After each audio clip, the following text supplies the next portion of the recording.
kunnafoni jɛlen ɲini kana di aw ma kasɔrɔ aw ma tɔɔrɔ Mali kunnafoni de be se ka o kɛ aw ye an ka bɔlɔlɔsira kelen-kelenna bɛɛ lajɛlen ale ka b'an ka kunnafoniyaw ni ka olu sɔrɔ yen nɔ Mali kɔnɔ yan ka taa se Mali kɔkan ma an be foli belebeleba ta ni ka o di aw ma yan fo aw sigiyɔrɔ la kunnafoni waati sera a y'aw bisimila.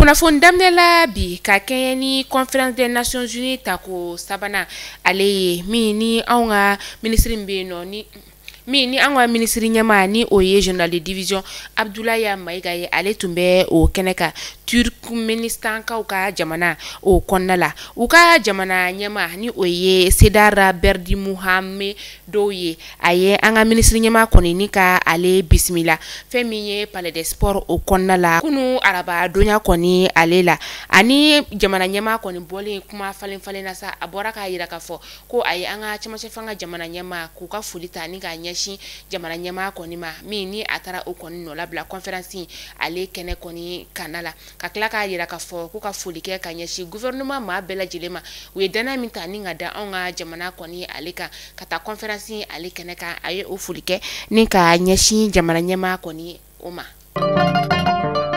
An ka ministre bɛ yen nɔ ni o ɲɛsinen bɛ an ka jamana ni jamana wɛrɛ koɲabɔ olu ɲɛnabɔli ma ale kɔni bɛ a ka bɔ ɲɔgɔn ye la Caracas jamana o kɔnɔna la min ni o ye Bolivarienne na dugu ye ni o ye Venezuela ye ale kɔni ni fɛn min ye Venezuela jamana ɲɛmaa kɔni fɛnɛ ye ɲɔgɔn kɔni kumaɲɔgɔnya min yɛrɛ kɔni senfɛ a yirala k'a fɔ ko Mali ale ni Venezuela ka bolo ɲɔgɔnmaya kɔni ale bɛ senna a bɛ waati jan bɔ min ni Mali ni Venezuela yɛrɛ kɔni ka commission mixte san 2026 natɔ in yɛrɛ kɔni na ni o bɛ kɛɲɛ ni Mali ni Venezuela ka bolo ɲɔgɔnmaya san 50 ɲɛnajɛw kɔni ye olu bɛ na ɲɛnamaya ni jamana fila ni ɲɔgɔn cɛ.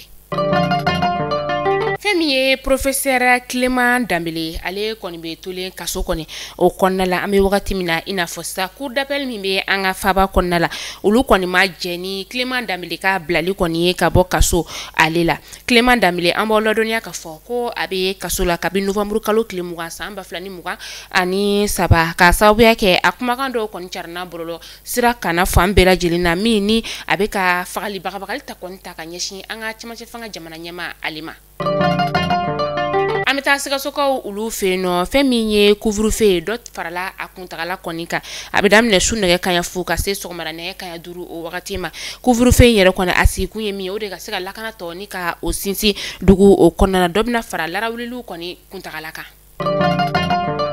Ji ale walankatali kɔni an ka jamana o kɔnɔna la kabi samiya kɔni ale donna maa 12 olu bɔnɛna u ni na maa 30 bɔɲɔngo olu kɔni jogina kabi samiya kɔni ale daminɛna maa 5300 bɔɲɔngo de kɔni bɛ yen nɔ ji kɔni walankatala ka don olu kan o maa ninnu kɔni fɛnɛ na fɛn min ye sanfiɲɛba kɔni bɛ o la ka taga se sanpɛrɛn kɔni fɛnɛ ye maa minnu kɔni ni ka olu sɔrɔ kunnafoniya kɔni a dira cakɛyɔrɔ fɛ cakɛyɔrɔ min yɛrɛ kɔni bɛ yen nɔ ni ale ɲɛsinin bɛ ji walankatali ko koɲɛw olu ma u ye ko dɔw kɔni ni ka olu sigi sen kan walasa maaw olu bɛ se ka lafiya cogoya min na.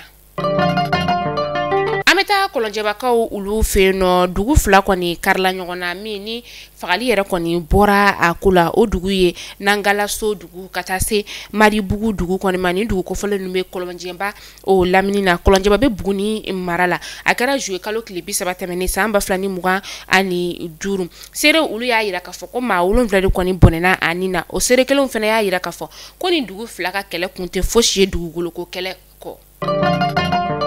An bɛ taa kɔkan kibaru la an bɛ taa Ganakaw ka jamana o kɔnɔna la u ka jamana marabaw ka kuma lasela ale kɔni bɔra k'a yira k'a fɔ k'u ka maaba caman de kɔni bɛ yen nɔ olu kɔni bɔnɛna u ni na ka sababuya kɛ fɛn min ye pankurun bin kɔni o ye min ni a kɛra kunu maa ninnu kɔni fɛnɛ cɛla sa maa 8 bɔɲɔngo de don u ka minisiri fila bɛɛ a kun kɔnɔna la o minisiri fila kɔni o ye u ka défense minisiri ye ka taga se environnement minisiri ma an bɛ dugawu kɛ Ala ka baara dali nɔgɔyaw ye.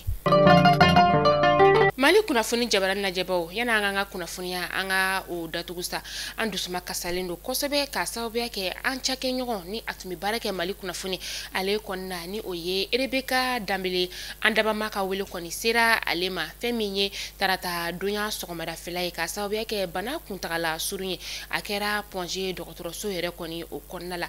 Rebeka Danbele a tayana ka denkɛni kelen ni ka o to a kɔ ni wagati in na an bɛ dugawu kɛ aw minnu bɛ ka an lajɛ aw minnu ye Rebeka ka abonnew ye Mali kɔnɔ ka taa se Mali kɔkan ma a ye fara an kan an ka jɛ ni ka dugawu kɛ Rebeka Danbele ala ka barabara dali nɔgɔya ani banbagatɔ bɛɛ lajɛlen ala ka anw yɛrɛ ɲa ni ka an ta dɔɔni kɔni ka o makɔnɔ